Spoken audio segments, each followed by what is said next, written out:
بسم اللہ الرحمن الرحیم۔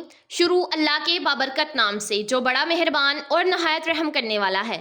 نمرا وائس سٹوریز چینل دیکھنے والوں کو میرا پیار بھرا سلام۔ السلام علیکم ورحمۃ اللہ وبرکاتہ۔ پیارے دوستو، آج میں آپ کے ساتھ ایک ایسا حیران کن اور دلچسپ واقعہ شیئر کرنے والی ہوں جسے سن کر آپ لوگ بھی حیران رہ جائیں گے۔ پیارے دوستو، آج کی اس منفرد ویڈیو کے اندر ہم آپ کے ساتھ ایک ایسی معلومات شیئر کریں گے جو کہ ایک ایسی لڑکی کے بارے میں ہے جو کہ پھٹے پیٹ والی تھی اور جس کا ذکر سورہ نساء کی آیت کے زیر کے اندر بھی آیا ہے، اور جس نے بڑی ہو کر 100 آدمیوں سے زنا کیا، اور پھر زنا کرنے والی اس عورت کا انجام کس قدر دردناک ہوا۔ پیارے دوستو، اس واقعے کو مکمل طور پر سمجھنے کے لیے ہماری اس ویڈیو کو اینڈ تک لازمی دیکھیے گا۔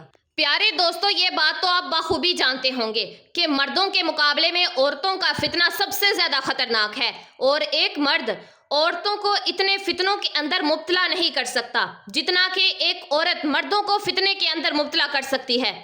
پیارے دوستو، بس اسی وجہ سے حضرت جابر بن رضی اللہ تعالی عنہ سے روایت ہے کہ حضور پاک صلی اللہ علیہ وسلم نے ارشاد فرمایا کہ عورت شیطان کی صورت میں سامنے آتی ہے اور شیطان کی صورت میں پیچھا کرتی ہے۔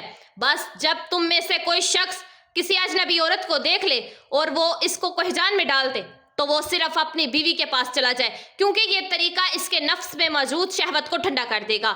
پیارے دوستو، عورت کا شیطان کی صورت میں سامنے آنا یا پیچھا کرنا، اس کا مطلب یہ ہے کہ اس کا دیکھنے سے شیطانی شرارتیں ابھرتی ہیں اور شیطان کو انسان کو بہکانے کا موقع مل جاتا ہے۔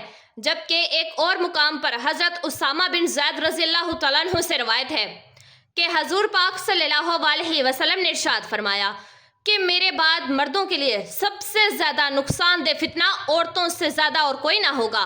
اور حضرت ابو سعید خدری رضی اللہ تعالیٰ عنہ سے روایت ہے کہ حضور پاک صلی اللہ علیہ وسلم نے ارشاد فرمایا کہ یہ دنیا سرسبز اور میٹھی ہے، اور اللہ پاک نے تمہیں اس لیے بھیجا ہے کہ تمہیں دیکھے یہ تم کیسے عمل کرتے ہو۔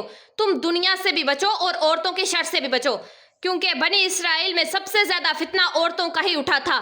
پیارے دوستو، عورتیں ایسی چیز ہیں کہ جن کے بارے میں ابلیس نے بھی کہا کہ عورتیں میرا ایسا دین ہے کہ جب میں ان کو استعمال کرتا ہوں تو وہ ٹھیک نشانے پر بیٹھتا ہے۔ پیارے دوستو، جبکہ زنا کی تباہ کاریاں بیان کرتے ہوئے حضرت انس رضی اللہ تعالیٰ عنہ سے روایت ہے کہ حضور پاک صلی اللہ علیہ وسلم نے ارشاد فرمایا کہ تم اپنے آپ کو زنا سے بچاؤ، کیونکہ زنا کے اندر 6 تباہ کاریاں ہیں، 3 دنیا میں اور 3 آخرت میں۔ دنیا کی تباہ کاریاں تو یہ ہیں کہ چہرے کی رونق ختم ہو جاتی ہے اور رزق میں تنگی آ جاتی ہے اور اعضائے بدن بہت جلد بیکار ہو جاتے ہیں۔ اور آخرت کی 3 تباہیاں یہ ہیں کہ اللہ پاک ناراض ہو جائے گا اور حساب بہت سختی سے لیا جائے گا اور ہمیشہ دوزخ میں جلنا ہوگا، مگر جب اللہ پاک چاہے گا تو زانی مرد اور عورت کو دوزخ سے نجات بخش دے گا اگر وہ دونوں مومن ہوئے تو۔ پیارے دوستو، تفصیل ابن کثیر میں حافظ ابن کثیر قرآن پاک کی سورۃ النساء کی ایک آیت کی زیر میں ایک واقعہ بیان کیا گیا ہے جو کہ روایت ابن حاتم اور ابن جمیر ابن مجاہد رحمۃ اللہ علیہ نے بیان کیا ہے۔ وہ واقعہ کچھ اس طرح سے ہے کہ ایک عورت حاملہ تھی۔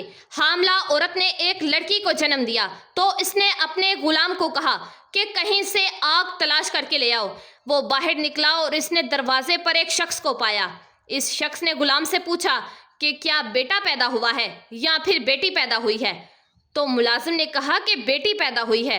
اس پر اس شخص نے غلام کو آگاہ کیا کہ یہ لڑکی 100 آدمیوں کے ساتھ بدکاری کرے گی اور 100 آدمیوں سے زناکاری کے بعد اس پیدا ہونے والی لڑکی کی شادی تمہارے ساتھ یعنی اپنی ماں کے غلام کے ساتھ ہوگی۔ چنانچہ پھر شادی ہونے کے بعد اس لڑکی کی موت کا باعث ایک مکڑی ہوگی۔ غلام اس شخص کی بات سن کر بہت زیادہ پریشان ہوا، چنانچہ اس غلام نے سوچا کہ یہ بات میں آج ہی ختم کر دوں گا۔ چنانچہ اس غلام نے ایک تیز چھری لی اور اس نے پیدا ہونے والی لڑکی کے پیٹ کو چیر دیا۔ اس نے سمجھا کہ اب یہ بچی مر چکی ہے، چنانچہ وہ بچی کو قتل کرنے لگا۔ وہاں سے بھاگ کھڑا ہوا۔ جب ماں نے اپنی بیٹی کو دیکھا تو اس نے اپنی بیٹی کے پیٹ پر ٹانکے لگا دیے اور بچی کا علاج کرنا شروع کر دیا۔ چنانچہ جب وقت کے ساتھ ساتھ اس لڑکی کا زخم بھی بڑھ چکا تھا، وقت گزرنے کے ساتھ ساتھ یہ لڑکی جوان ہو گئی تو یہ لڑکی بہت ہی حسین و جمیل تھی۔